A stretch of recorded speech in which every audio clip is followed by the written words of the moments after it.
नमस्कार, स्वागत है आपका हमारे चैनल द न्यूज पर। मैं हूं आपके साथ शेरिन। सूरत हाई कोर्ट के बाद बड़ा झटका लगने के बाद आज राहुल गांधी गुजरात हाई कोर्ट का करेंगे रुख। कल लगा था राहुल गांधी को सेशन कोर्ट की तरफ से बड़ा झटका। जिस 2 साल की सजा को लेकर लगाई गई थी याचिका, उसी याचिका को खारिज कर दिया गया था कल सेशन कोर्ट की तरफ से। और अब इसी पूरे मामले पर राहुल गांधी गुजरात हाई कोर्ट का रुख करने जा रहे हैं। देखना अहम रहेगा कि राहुल गांधी कब जाकर हाई कोर्ट में अपनी याचिका फाइल करेंगे और उस पर सुनवाई की तारीख हाई कोर्ट की तरफ से कब दी जाएगी। जहां एक तरफ राहुल गांधी अपनी संसदीय को लेकर लगातार कर रहे हैं प्रयास, तो वहीं दूसरी तरफ अब बंगले को लेकर भी राहुल गांधी ने अपना फैसला बदल लिया है। और कल शनिवार को राहुल गांधी अपना तुगलक लेन पे जो उनका बंगला है उसे पूरी तरीके से खाली कर देंगे। इससे पहले आधा सामान बंगले में रखा हुआ था और ये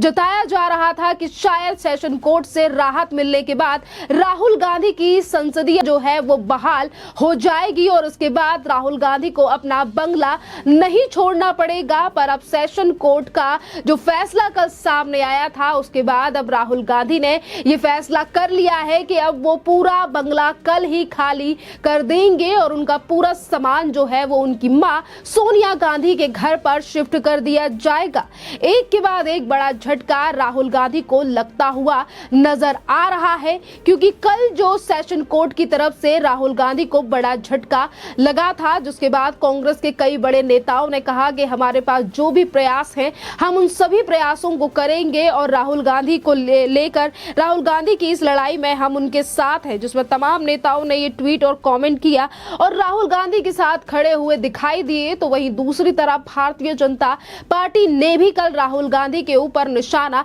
साधा था और कोर्ट के द्वारा दिए गए फैसले का स्वागत किया था और कहा था कि जिस राहुल गांधी ने पिछड़े वर्गों का अपमान किया है, जिस तरीके से उन्होंने मोदी समाज का अपमान किया, जिसको लेकर राहुल गांधी ने माफी भी नहीं मांगी और इसी बात की सजा कल राहुल गांधी को कोर्ट की तरफ से लगी। क्योंकि पहले कहा जा रहा था कि ये जो याचिका कांग्रेस की तरफ से लगाई गई है, राहुल गांधी की तरफ से लगाई गई है, जिसमें 2 साल की सजा को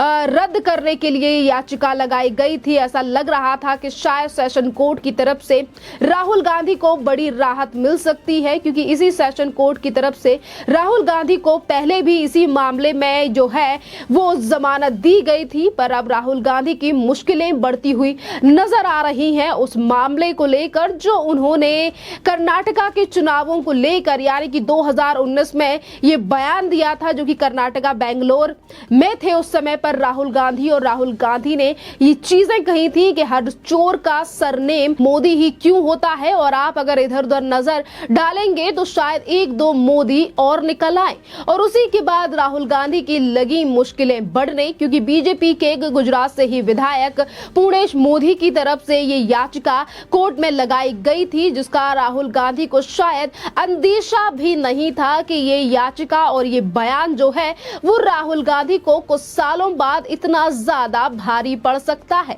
आज अगर राहुल गांधी की मुश्किलें इस पूरे मामले को लेकर बढ़ रही हैं, तो कभी कहा जाता है कि एक छोटे से मुद्दे को लेकर राहुल गांधी को घेरने का प्रयास किया गया, तो वहीं दूसरी तरफ ये तक कहा गया कि वो बयान जो है वो तोड़ मड़ोड़ कर पेश किया गया है। पर आपके लिए बता दें कि सेशन कोर्ट की तरफ से जो सजा राहुल गांधी को 2 साल की सुनाई गई थी, वो सजा सिर्फ बयानों के तथ्यों पर ही नहीं सुनाई गई थी, बल्कि वीडियो और तमाम प्रूफ्स के आधार पर कोर्ट ने अपना फैसला सुनाया था। यानी कि एक तरफ राहुल गांधी को 2 साल की सजा, तो वहीं दूसरी तरफ राहुल गांधी 8 साल तक चुनाव नहीं लड़ सकते हैं। यानी कि उनकी सदस्यता को लेकर अब लगातार सवाल खड़े होते हुए नजर आ रहे हैं, क्योंकि जिन 2024 के चुनावों को लेकर राहुल गांधी ने की भारत जोड़ो यात्रा, जिसमें वो कन्याकुमारी से लेकर जम्मू कश्मीर तक की यात्रा पर निकले, जनता के लिए एक कांग्रेस का नया संदेश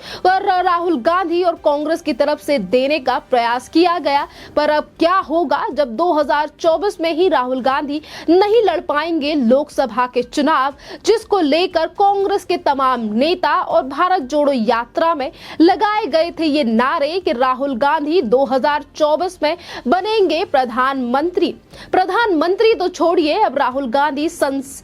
जो है वो सांसद भी नहीं है, जो कि कांग्रेस के लिए एक बड़ी समस्या है। और इसीलिए हम अगर बात करें कांग्रेस के तमाम नेताओं की, तो कांग्रेस के महासचिव जयराम रमेश ने भी कल ट्वीट किया था और कहा था कि कानून के तहत जो भी विकल्प हमारे पास उपलब्ध होंगे, हम उन सभी विकल्पों का लाभ उठाना जारी रखेंगे। और इसी के साथ पार्टी प्रवक्ता और सुप्रीम कोर्ट से ही वकील हैं अभिषेक मनु सिंघवी, उन्होंने भी इस पूरे मामले पर बात करते हुए कहा था कि आज जो सेशन कोर्ट की तरफ से फैसला सुनाया गया है वो काफी ज्यादा दुर्भाग्यपूर्ण है। इस तरीके से बात जो है वो कही गई थी अभिषेक मनु सिंघवी की तरफ से, और उन्होंने ये भी कहा था कि कानून के मूलभूत आधार के हिसाब से ये निर्णय गलत है। निचली अदालत एक निर्णय अदालत पर जोर दिया गया है, वो बात भी गलत है। हाईकोर्ट का रुख करने समेत हमारे पास जितने भी विकल्प हैं, हम उनका निकट भविष्य से उपयोग करेंगे। उन्होंने कहा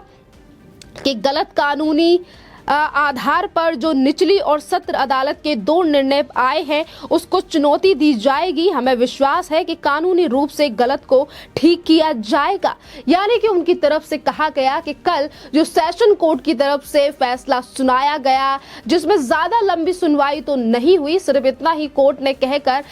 जो है वो फैसला सुना दिया था। जैसे ही राहुल गांधी की याचिका को लेकर सुनवाई हुई, कोर्ट की तरफ से डिसमिस कह दिया गया। यानी कि राहुल गांधी को लेकर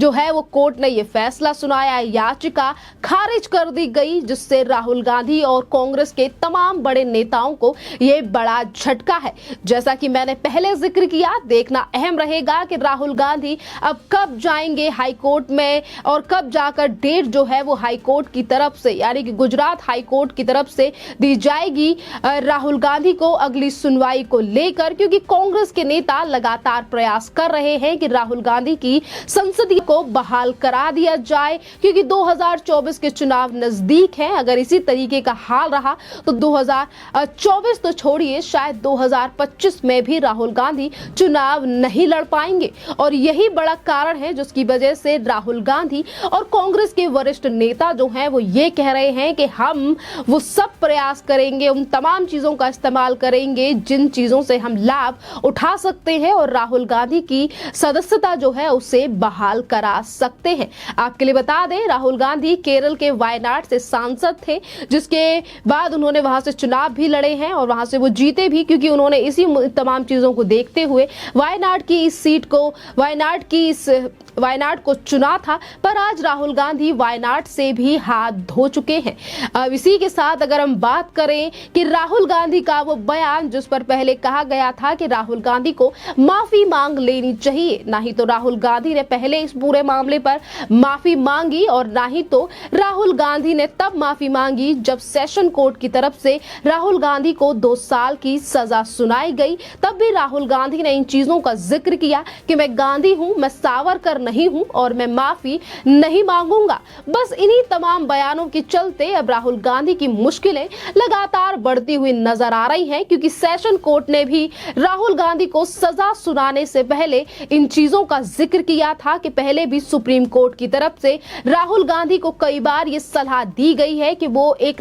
छोटे मोटे नेता नहीं है, वो एक सांसद है और उनके ऊपर काफी बड़ी जिम्मेदारी है। अगर वो कोई भी बयान देते हैं तो उससे एक बड़े वर्ग को काफी ज्यादा प्रभाव पड़ता है, इसीलिए उन्हें अपने बयान जो है वो सोच समझ कर देने चाहिए। और इसी के साथ सेशन कोर्ट ने इन चीजों को भी ऐड किया था कि अगर अब इस पूरे मामले पर हम गंभीरता से या फिर कोई सजा नहीं सुनाते हैं तो समाज में एक गलत मैसेज जाएगा, और इसीलिए राहुल गांधी को 2 साल की सजा सुनाई गई थी, जिस पर भी आज कांग्रेस को लोकतंत्र की हत्या दिखाई दे रही है और लगातार केंद्र सरकार पर सवाल भी साधे जा रहे हैं। तो कभी न्यायपालिका को लेकर ही आज कांग्रेस के नेता सवाल और निशाना साधने से नहीं चूक रहे हैं। खैर, इस पूरे मामले पर आपकी जो भी राय हो आप हमें कमेंट करके जरूर बताइए। धन्यवाद।